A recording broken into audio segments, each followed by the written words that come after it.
Hey everybody, I'm Razib here, and I am here in conversation number 43 with Mr. Josiah Neely, and we have a very special guest, Jane P. Smith of the P. Smith Substack, where they, The uh, Smith. re- He is what, it's silent. just a Smith? Okay, whatever.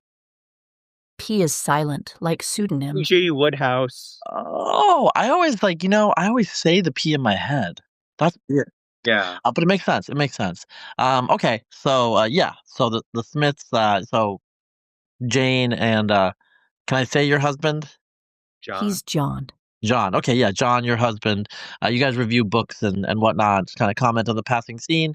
And you are well, you are pseudonymous, but actually, like, your stuff gets shared around by some pretty prominent people, so it's not like obscure at this point. It's a prominent pseudonym or semi-prominent maybe, and so that's one reason you're here. And so Josiah, why don't you just take it away in terms of like shepherding the conversation? Yeah, absolutely. So, first, welcome, Jane. Thank you. Thanks for having me. So, you've done a lot of reviews. I think the Substack has been going for, I don't know, 3 years, maybe something like that. Um, but there were a couple of recent or semi-recent ones that I wanted to talk about. And they both, so these books are Road Belong Congo, which has to do with the cargo cults in Papua New Guinea. And then also, I thought we could talk about a review that you did last year, Six Societies, which also involves, some of it involves New Guinea, although I guess there's other places, maybe in South America or Africa or whatever. Yeah, there's a lot of Inuit in that book, Yeah. too. Yes, right. Um, so and I think they're related to each other in some ways, even though they have different subject matters. So maybe let's start with the cargo cult one, and I don't want you to necessarily give a book review, but most of our listeners, if they're familiar with the cargo cults, they're probably familiar with them from that Feynman essay. Um, but to take the style of every liberal podcast, the history is a little bit more complicated than that. So, what? Well, what's the deal with the cargo cults? Right. So the image that we have of these cargo cults is basically of people who sow the cargo cults phenomenon, mostly of the southern Pacific of Polynesia, and especially New Guinea, where, white people showed up with ships full of all kinds of cool stuff like, canned food and weapons, tools and weapons made out of steel and guns and, woven cloth. And, it was on their ships, it was cargo. And everybody who lived there said, wow, this is amazing. We're living in the Neolithic. We make everything out of stone and we, farm pigs. And, I would love to have some spam. Thank you. And so they really desperately wanted to have cargo. And so this phenomenon starts popping up of these basically religious movements that, purport to give you the secret to get this stuff. And so our picture of it is of people sort of like building like decoy airstrips or like trying to, build like a copy of a European port with the idea being that it's going to somehow attract, airplanes or ships the way that, you do a duck decoy if you're going hunting or you plant milkweed if you want monarch butterflies to come to your yard. And so cargo cult has come to be basically a term that we use to mean doing something that looks like the thing that the successful people are doing in the hopes that you will also have success. And that's a real phenomenon. People really do copy whatever seems to be working. There's a reason every tech startup office looks like Google. But that's not actually what was happening with the cargo cults. It wasn't that they thought that if they built a port or built an airstrip, they would, airplanes would just show up. They were building airships because they thought the airplanes were coming, but they thought the airplanes were coming because they were doing religious rituals. It's hard for us to wrap our heads around because the idea that you think that the airships are attracting airplanes kind of makes sense from our perspective. I mean, it's silly and it's wrong, but it's the kind of thing that you could understand someone thinking. The idea that you would do a special dance and then airplanes would show up just seems totally bizarre. So the cargo cults were a big problem for the colonial authorities in these places because they were very anti-authoritarian. They taught people to disobey the authorities. They also encouraged people not to participate in all of these sort of economic development activity that would have allowed them to actually build their own canning factories and things like that. So this book that I read and wrote about is by an Australian, well, British, but then he moved to Australia anthropologist named Peter Lawrence, and he showed up in New Guinea in the 1950s with the idea that he was going to go and do ethnographic research in this province on the northeastern coast of Papua New Guinea. And so he's there and he's, talking to people about, oh, great, like, what do you call your mother's sister? Is that different than what you call your father's sister? And when you get married, whose house do you move? All the stuff that ethnography does. And he's been there for like 3 months, maybe. And somebody says, okay, can you help us clear an airstrip? He said, well, why do you want an airstrip? He says, well, for the airplanes to land. What airplanes? And so, well, the airplanes that are going to send cargo, right? We've got our own white man now, so clearly cargo is going to be showing up, and we need a place for the airplanes to land.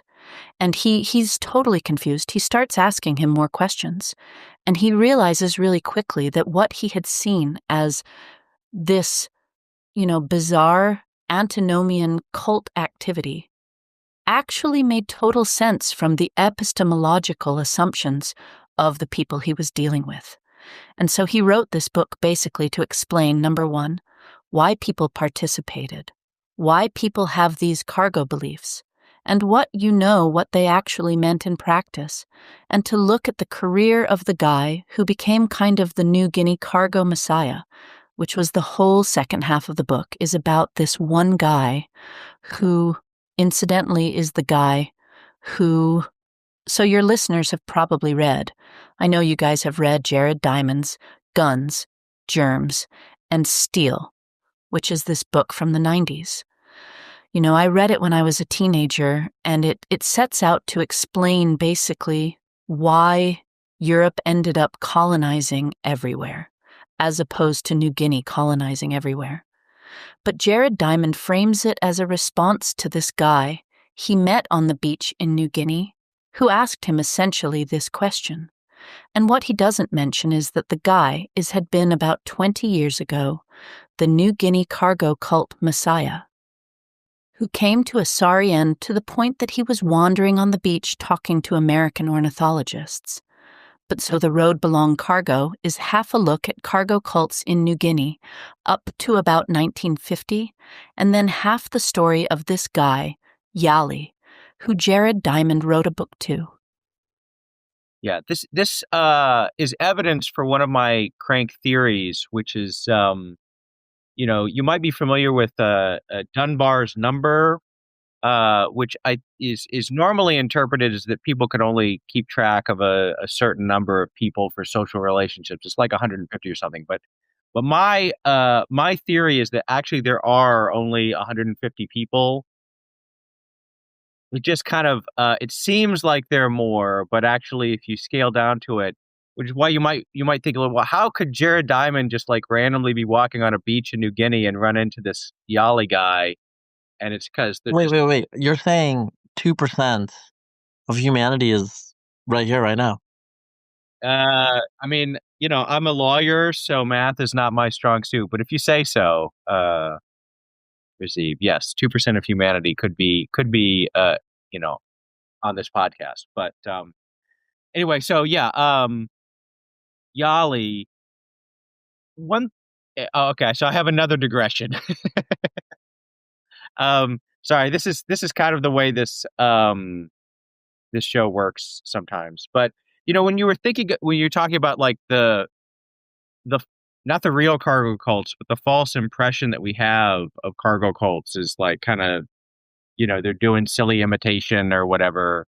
It reminded me of another book that you reviewed that also has some stuff in at least Australia. I don't know if there's any stuff in New Guinea, probably a little. The uh, Joe Henrich's Secret of Our Success, right? Which talks about cultural evolution. And there it seems like imitation is actually, it's pretty important. You got to like try and follow all the steps, even if they don't necessarily seem relevant, right? So maybe I don't necessarily know where I'm going with that, except that Well, maybe so so, I mean, I think what you're getting at here is that like we can laugh at cargo cult behavior, but cargo cult behavior, like the root of it, is fundamentally functional because what you do is you see people succeed doing certain things, and you try to imitate the salient features of what they're doing to get those things. Now, sometimes you can't do it right, and Americans do it all the time. Like I don't know if you guys would say that this is cargo cult behavior. I think it is. About like 10, 15 years ago, as you remember, there was a study. Studies showed that the more books there were in a house, right. the more the smarter the kid was. Like the more they read. And there's kind of a tenuous causal connection, really, but like people were literally buying books with bookcases and just like putting them around the house because they thought that would like give some vibes. Yeah. To me, that's cargo cult like behavior.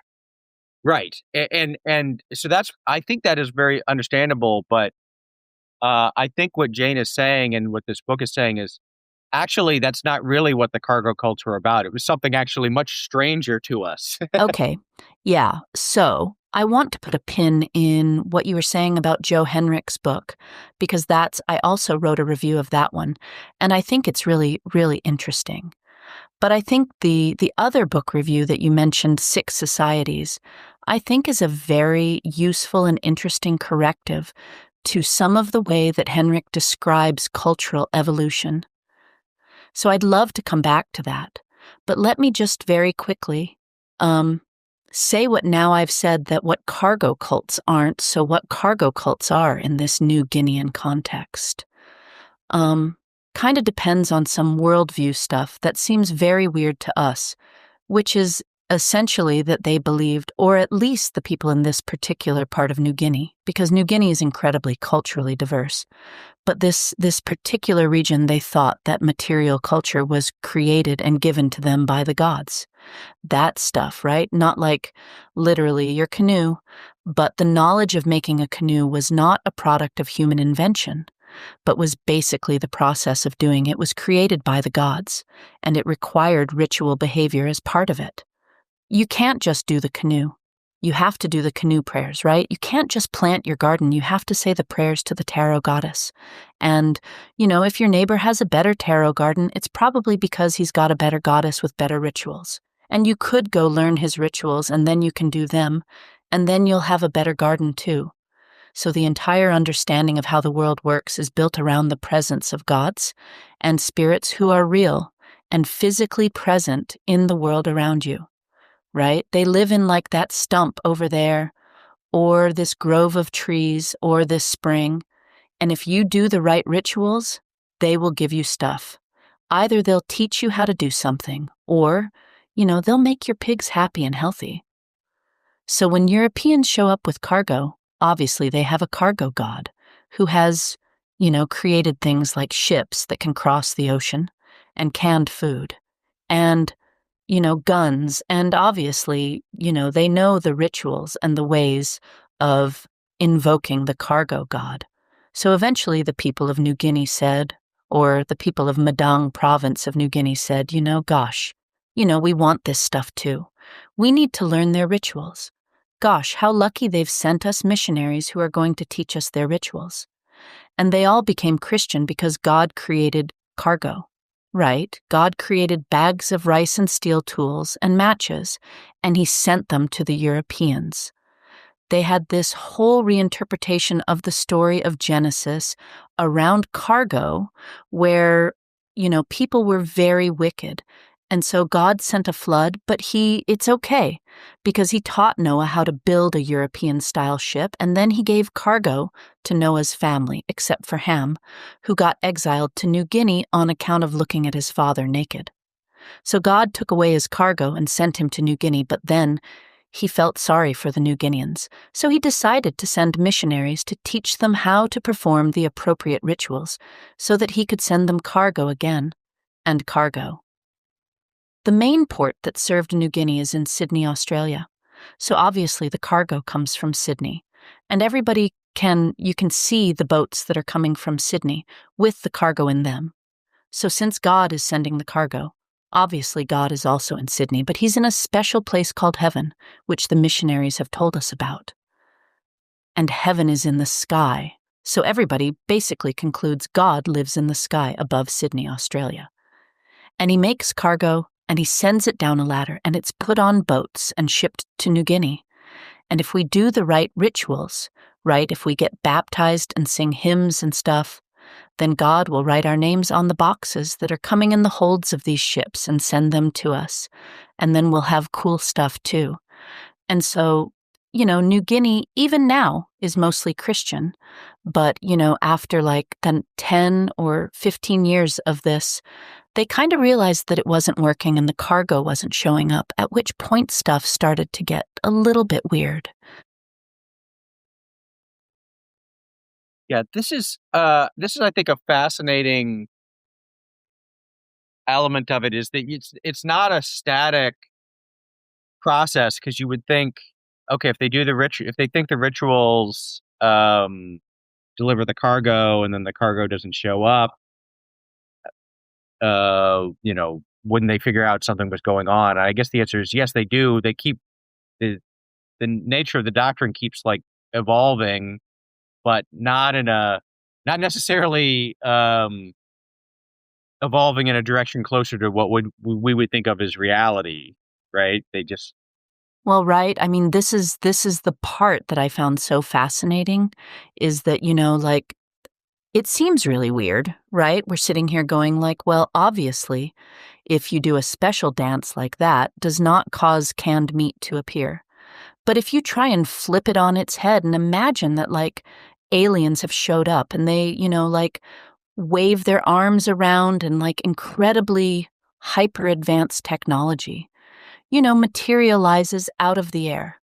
And like they can, use it to, generate infinite energy or, transport you to Peru or whatever.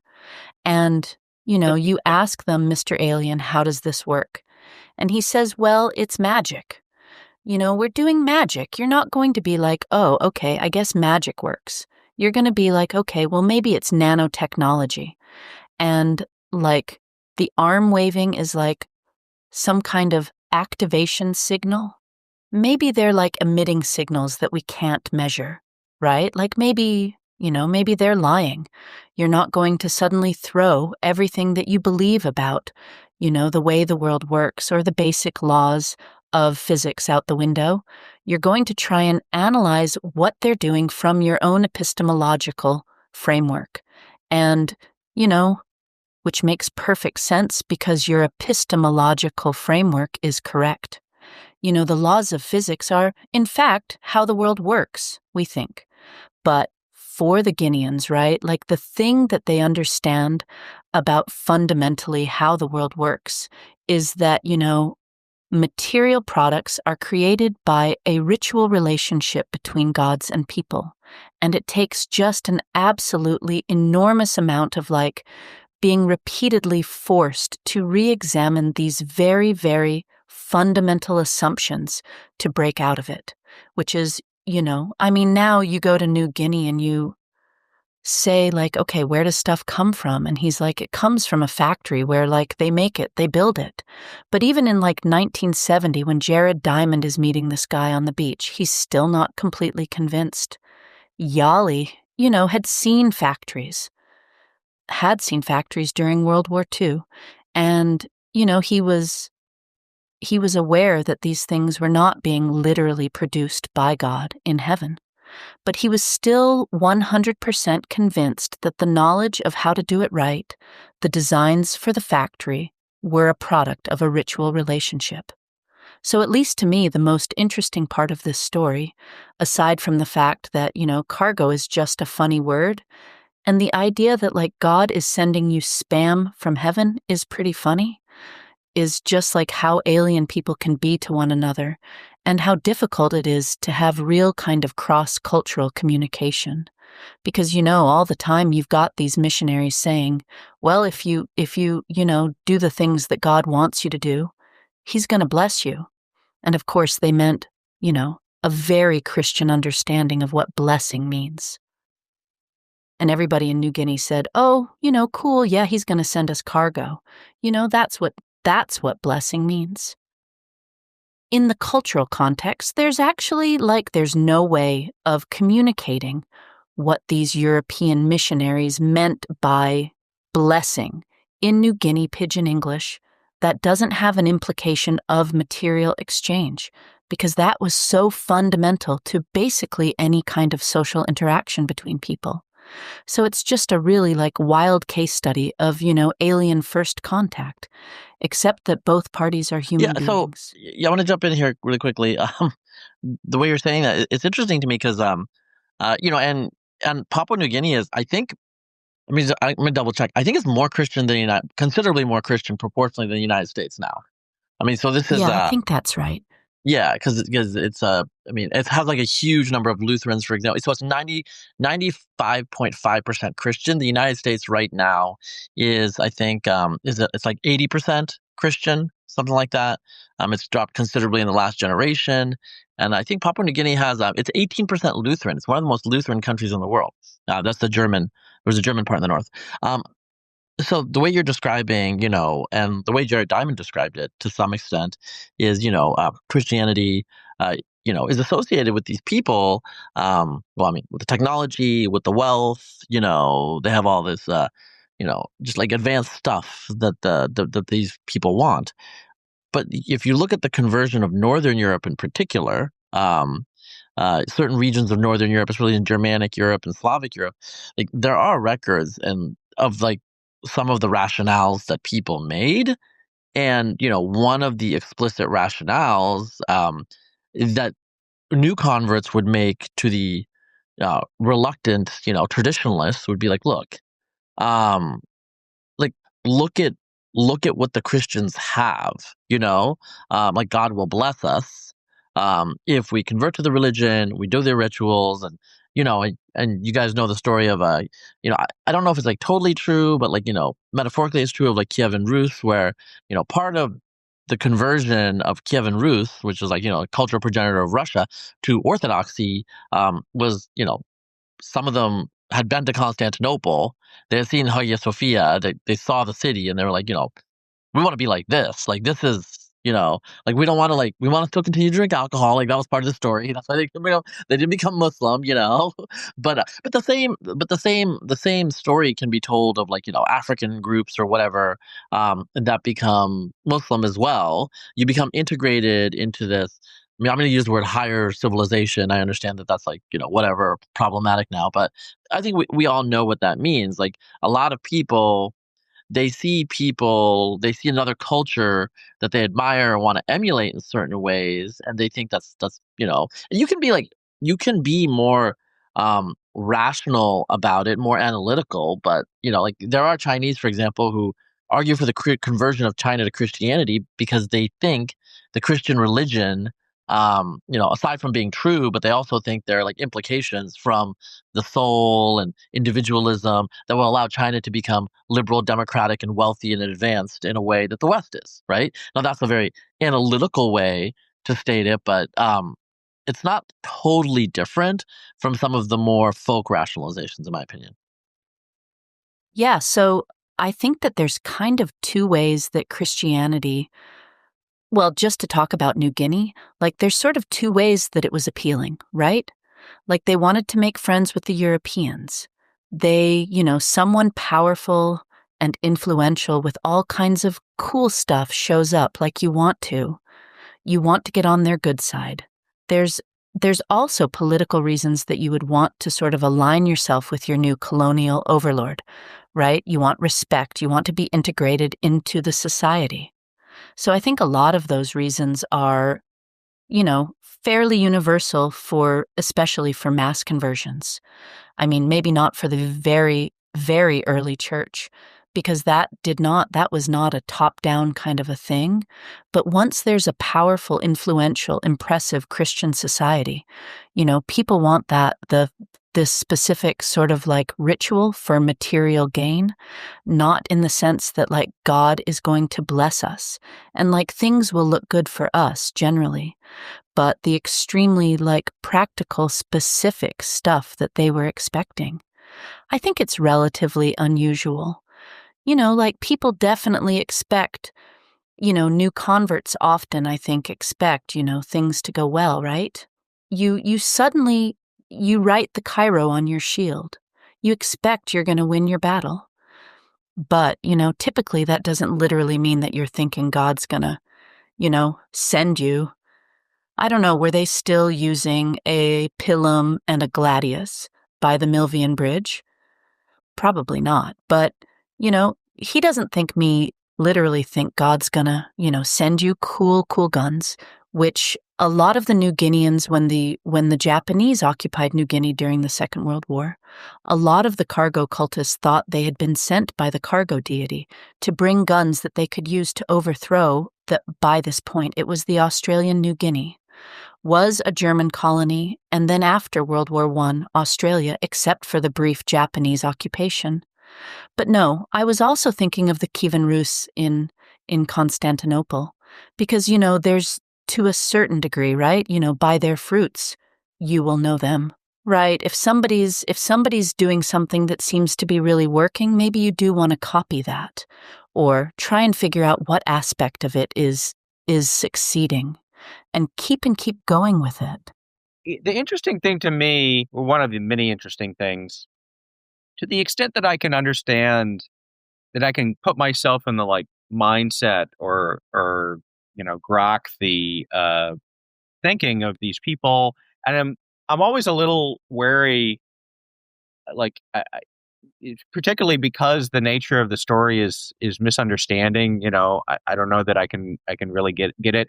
Even earlier when you were saying, well, now they understand that cargo doesn't come from the gods, it comes from factories or whatever. I had a kind of twinge of like, is it possible that they're like, oh yeah, it's factories, but the factories are like divine. I don't know, but we think of like, I guess the difference in mindset is that we have kind of like a rationalistic, materialistic type of mindset, whereas the people in these societies are much, like they believe in spirits and so on and so forth. And that's certainly true. But there's also a sense where the problem is that they are kind of too materialistic. And what I mean by that is, even like they recognize all these spirits and deities and other things, but they don't really treat them any differently than we would like an airplane or gravity, right? Or anything like that, right? They're comprehensible forces that you kind of like deal with, or like a boss, a landlord, we don't think of a landlord as a divine being or anything, but it's someone who can influence your life and possibly be placated, and you have to work around and deal with, and for material considerations. And it kind of, the sense that I got is that for the native people of New Guinea, that they believed that like the wind was a spirit, or like there were spirits all around, but they were no different. You don't relate to them any differently, right? Yeah, I mean, that's more or less, yeah, it's often. I mean, it's a very common, pre-Christian Western way of looking at things too. It's more or less exactly the understanding that the classical Greeks and Romans had of their relationship with the gods. The line for that kind of religion is Latin term "duit des," I give so that you may give. Religious ritual is almost like a legal contract.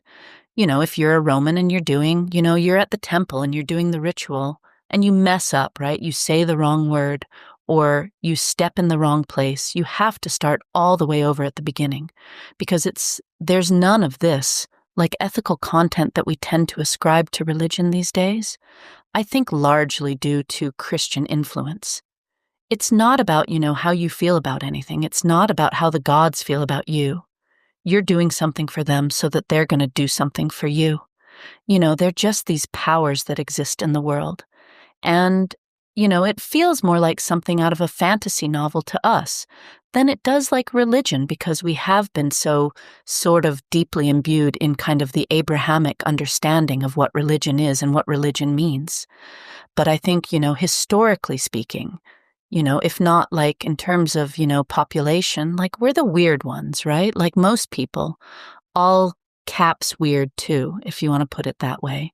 But, most people for most of human history have thought of, to the degree that we know, obviously, because most people are not writing things down, have thought of the gods as, more or less like Lovecraftian horrors that can be kind of used to your own personal advantage. Or maybe they are like fond of you, or, maybe it's your like great, great, great, great grandfather or whatever. But it's not a question of like their fondness for you or their, general like desire for you to behave in a way. It's like good for you. All of these taboos aren't about, there being something wrong with putting your feet there or eating cooked food or, wearing the wrong color. It's just like this weird, arbitrary rule that goes along with this God or the spirit, and you have to follow it because that's what they said. And then they're going to give you some kind of a benefit. It's a very different, and I think to us, a weird and kind of foreign understanding of the supernatural. Yeah, I think what you're talking about is just transactional, right? It's Yes, transactional. yeah, that's the word I'm Yeah, looking yeah, for. yeah. It's very transactional. It's like you're doing a ritual. The ritual is turning a key. The key opens the door, and you get something out of that door. It's a system of the world that's basically almost like I don't know. It's kind of like a spiritual engineering. You know, you're optimizing the system that you kind of understand intelligibly.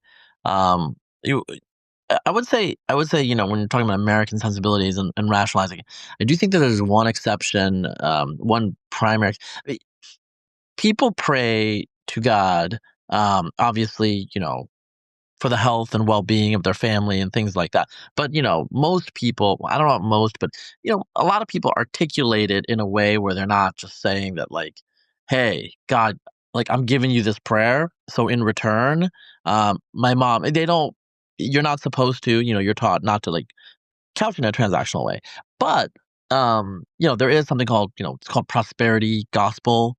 I don't know if they call it that, but there is a strand of like kind of like Pentecostal spiritualist Christianity, evangelical Protestantism, where um, it gets pretty close. Where people pray, and their pastors like, well, if you pray hard enough, like it'll happen. It's kind of like the law of what is it?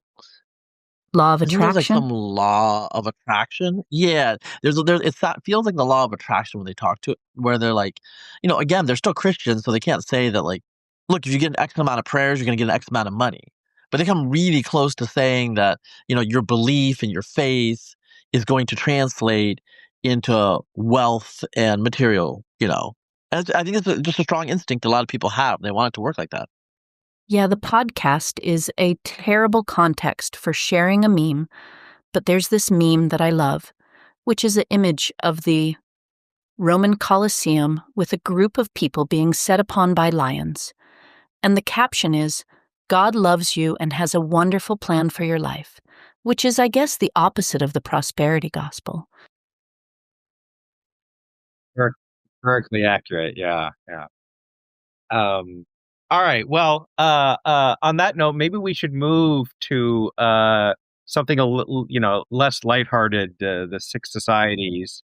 And I would say I don't know that there would be any children or young people listening to this, but if so, parental discretion advised. I don't know what some of the details that we might talk about or whatever, but um, I guess we have these ideas. This is popular in the culture, and I think even Jared Diamond wrote a book about this or whatever, is that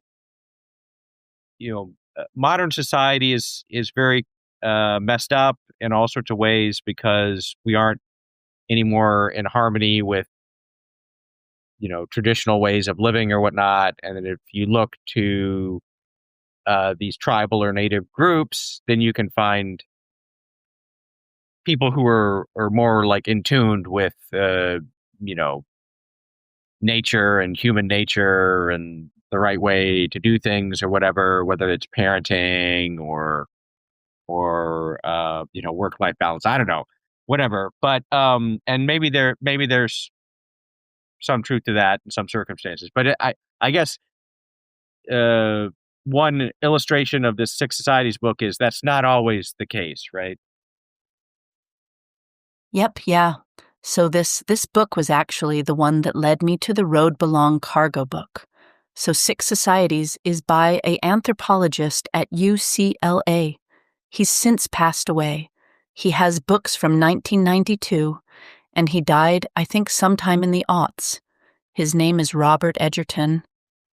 And so there was, in the 80s and 90s, and, still today, this kind of preconception among anthropologists that if a society is doing something, if they have some sort of practice or ritual or, social institution, it must be like basically a good idea.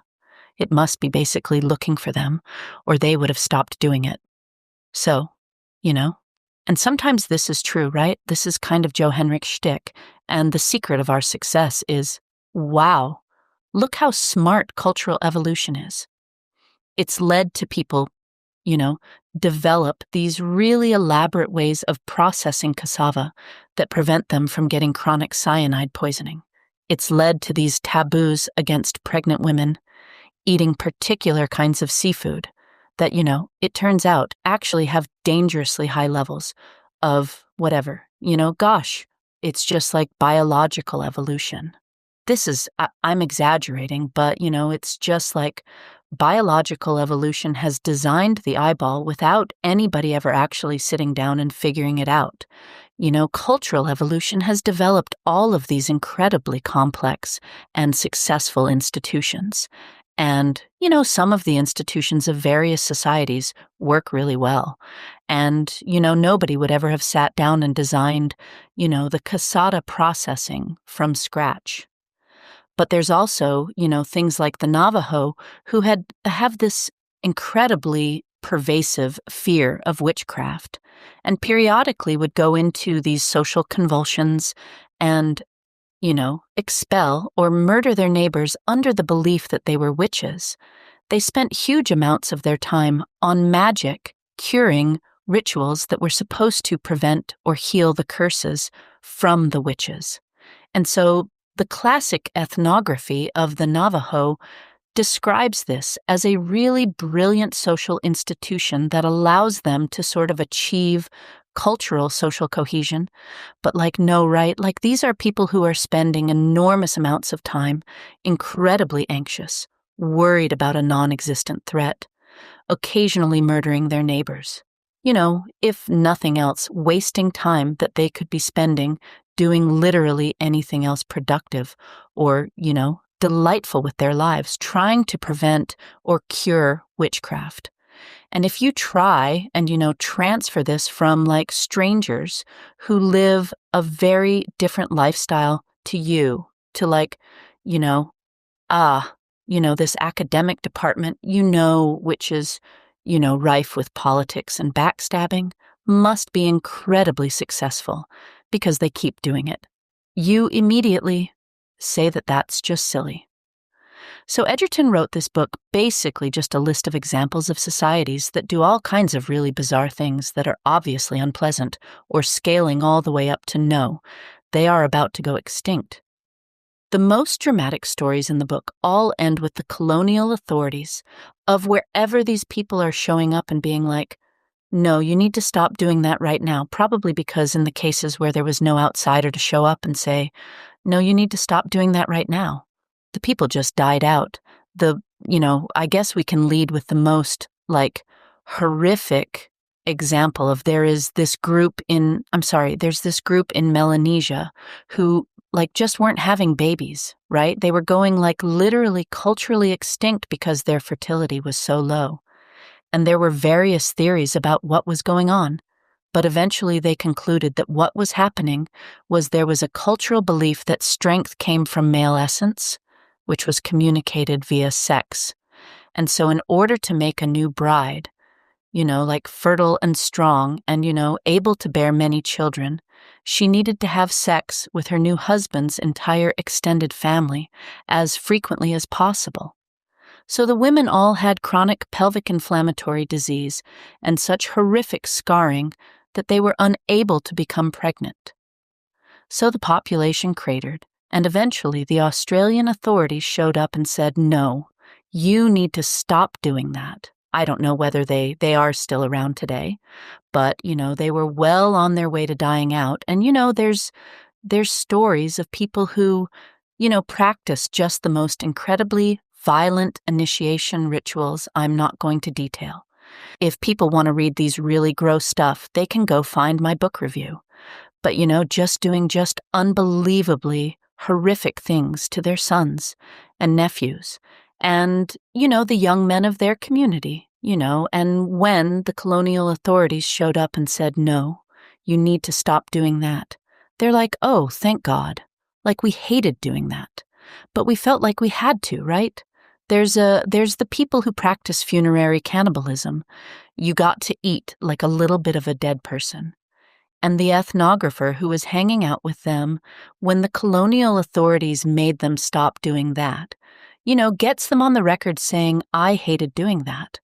Sometimes I pretended not to, I would, feed it to dog and, and so you wonder, how did these things persist, right? You people, because people copy, people keep doing what they've been doing. And, and then there's lots of sort of less horrible, less dramatic things.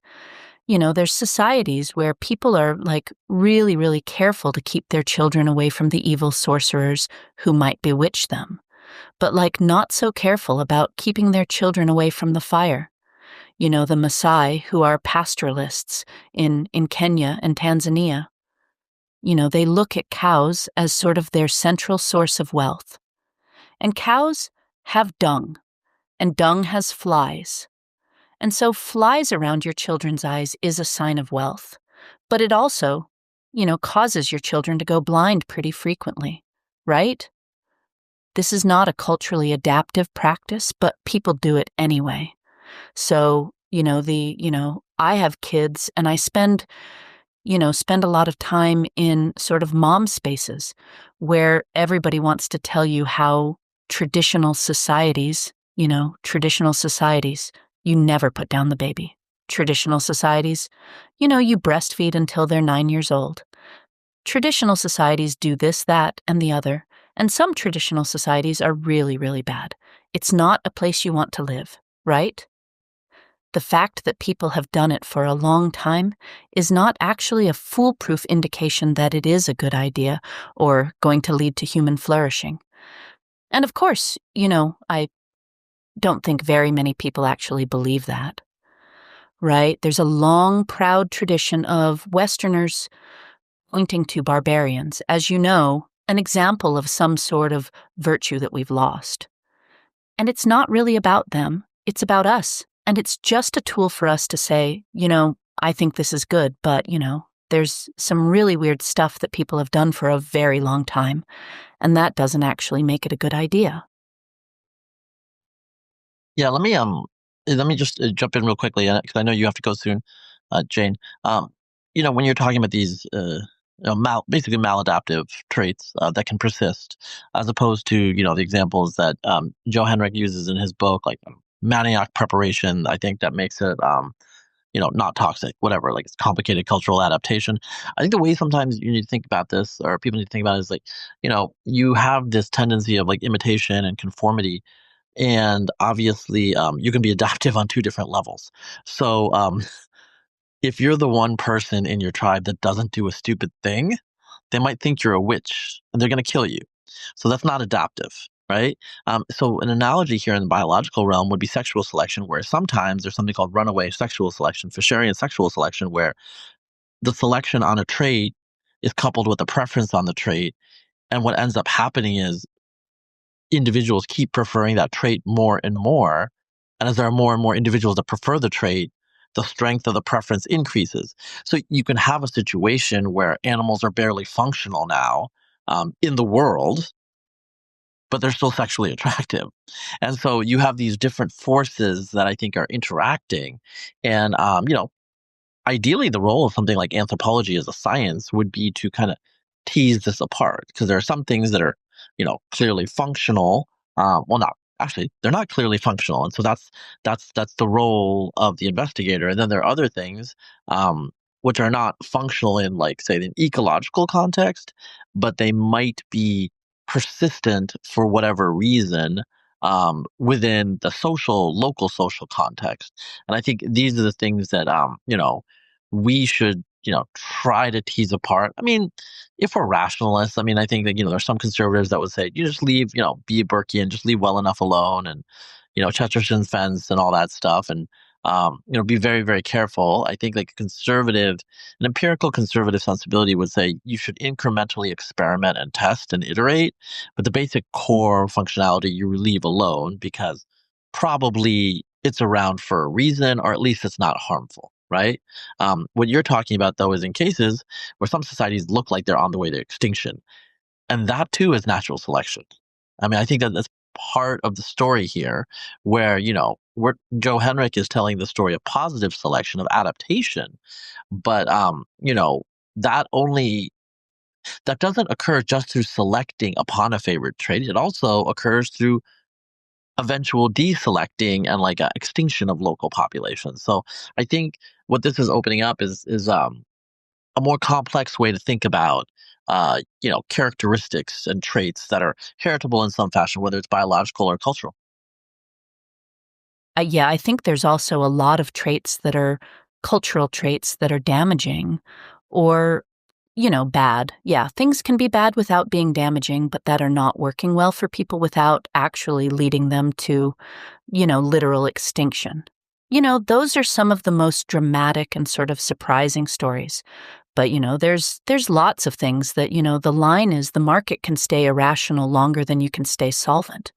And so the cultural version of that could be, your society can stay dysfunctional longer than you can stay alive.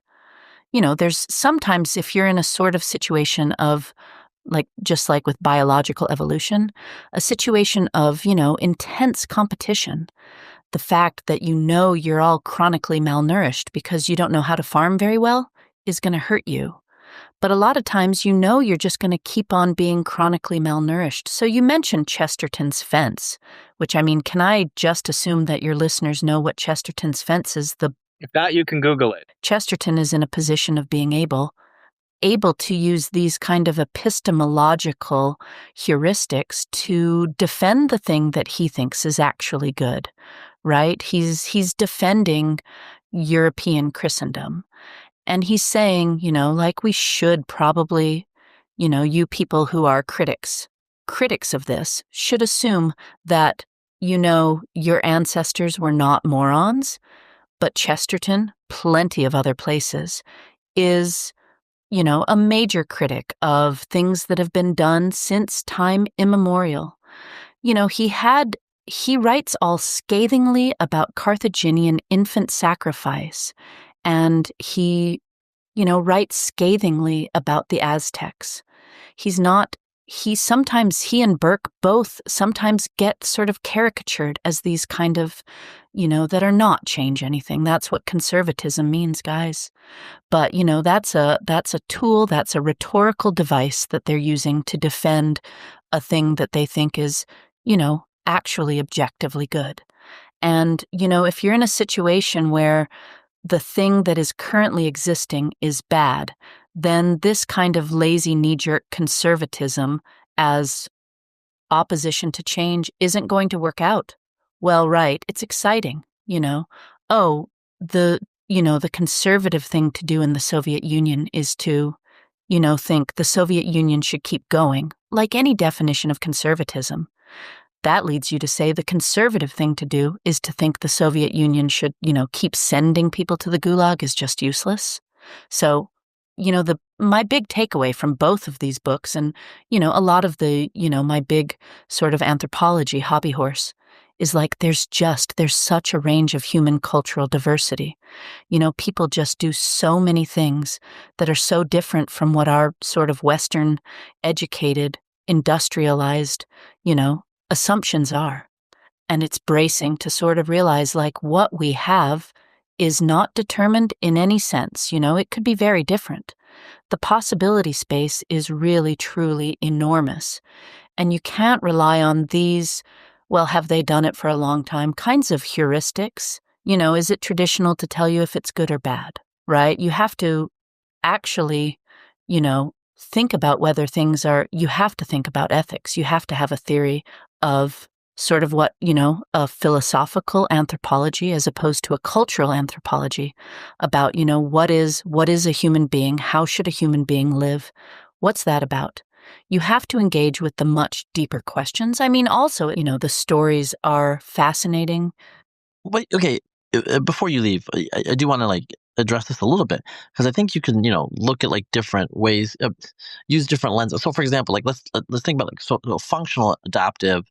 Okay, so what type of, let's say like marriage or marriage styles exist in human societies, and you look around and like, if you're like a blank slate, like whatever, or Oneida community, like Western utopianists, they think like, oh, you could do free love and all that. I mean, you could just look around. That's is not a stable state anywhere, but there are different stable states. One of the stable states is like a preference for polygamy, even if most men don't do it. And another stable state, for example, in the West and some other societies, is basically monogamy, right? So you can say that both of these are stable states, right? And then you apply, your your values to which one would you prefer. Like Joe Henrich in his own work has arguments basically for monogamy because he thinks polygamous societies are just violent and violence is bad. Therefore, so I think like you can like have like multiple, there's like multiple filters, right? So I think you can use cultural anthropology as one filter, like, okay, like some of these things are just absurd and maladaptive. And then of the adaptive ones, which ones align with our values? I think that's Yeah, the way right, that I would think. exactly, right. Yeah, exactly. You can't escape from the values question, right? You can when you're doing science, social science, to the degree that that's science. You can learn things about the world and you can accumulate information and you can say, okay, well, that's not a plausible thing that people could do. But of the set of plausible things that people could do, science is not going to give you the answer as to which one you should actually do. You have to engage in those values questions. Joe Henrich saying, well, violence is bad. I mean, that's a value judgment. I agree. I think he's right. But, there's no study you can do that's going to tell you, violence is bad. I mean, Maybe he'll tell you many, many people think violence is bad. BAP but might draw a different conclusion, right? If you're a vitalist, maybe violence is good. yeah, exactly. So, all of the social science is absolutely fascinating, and I think incredibly fertile ground for the actual fundamental discussions about the values. But you can't escape from discussing ethics when you're trying to figure out what you should do. And I think many people who are interested in the social science aspects of human behavior think that it's a way of getting out from under, having to have philosophical conversations, And it's not, sorry. All right. All right, should we let our pseudonymous guest go? Yes. So the Substack is the Smiths. It does have a P at the front of it, even though it's pronounced Smith. So it's PSMITHS, I guess. It's a Substack, and it's very. I mean, we focused on a couple of thematically related books, but it really does run the gamut. Um, I know you've done C.S. Lewis. I know you've done. I think your most recent review is a Latin textbook. Yeah, I didn't like it. My husband writes about totally different stuff than I do. So Right. I always feel sort of sorry for people who come for, his opinions about like Xenophon and then like surprise, here's cannibalism. Yeah. But it's a fun kind of smorgasbord of our various Well, preoccupations, which overlap sometimes and veer wildly away from each other at other times. yeah. Well, as my grandmother used to say, that's marriage for you. You show up for Xenophon, and surprise, there's cannibalism. So So the New Yorker. I mean, do you want to describe the profile? I don't know what your opinion of the profile is. okay, yes. So the New Yorker this week released a fairly lengthy profile of Curtis Yarvin, who, if you don't know, uh, started a popular, influential, neo-reactionary blog 15 years ago. I think it was like 2007, something like that, Yes. Yeah. under the name Mincius Molebug, and since was doxxed, and he, has like. So this article goes into like his whole backstory, his childhood, his career in tech, his current relationships with various figures on the right, from Peter Thiel to JD Vance to other people. It The reporter, I guess, was given a lot of access, so she follows Curtis around. She talks to his first girlfriend. She talks to the mother of one of his children. And I mean, it's a very negative piece, I think you have to say. It's a very, which is not surprising. Curtis has been doing a lot of media lately, I guess you would say. He did an interview with the New York Times. There's been other profiles and whatever about it. Um, this one does seem to kind of hit a little differently. You were quoted in this article, Razib. You have one Pretty line. early on, actually. Pretty early Early on. on. Yeah, you're when the rabbi is talking, you let the rabbi talk, something like that. Yeah, that's something that I do say. It's not something that I invented for the article, for the interview. Right. Yes. Yeah. Right. So yeah, I mean, people have been talking about this, and Curtis obviously on X seems to be pretty. I mean, I don't want to exaggerate. I mean, he's not happy with the article, which you can't. I mean, I wouldn't blame him. I mean, it's a negative article. If someone wrote a long negative article about me, I wouldn't like that either.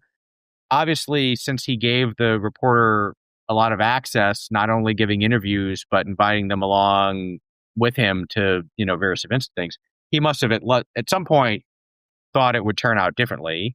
Um, we could talk about why he might have thought that.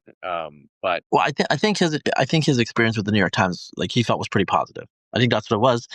I did talk to the journalist because he asked. He said that I should when they asked. My instinct was to just not talk. I talked with her for an hour, yeah, talking about a lot of different things. Which we talked to an hour, and she used one quote. It was a good quote. I mean, that's a funny line. People like that line, yeah, actually. right, yes, yeah, But there wasn't. I mean, the substance of what we talked about, a lot of it was like what I know about him personally, and then also she asked me some stuff about HBD and that sort of stuff. That didn't really get detailed, explored. What I would say about the piece, and it was really long. Like I just got bored Very a long. lot, and Yeah. it took me a while to finish it. Is that it kind of made him seem like a bit of a insufferable clown, which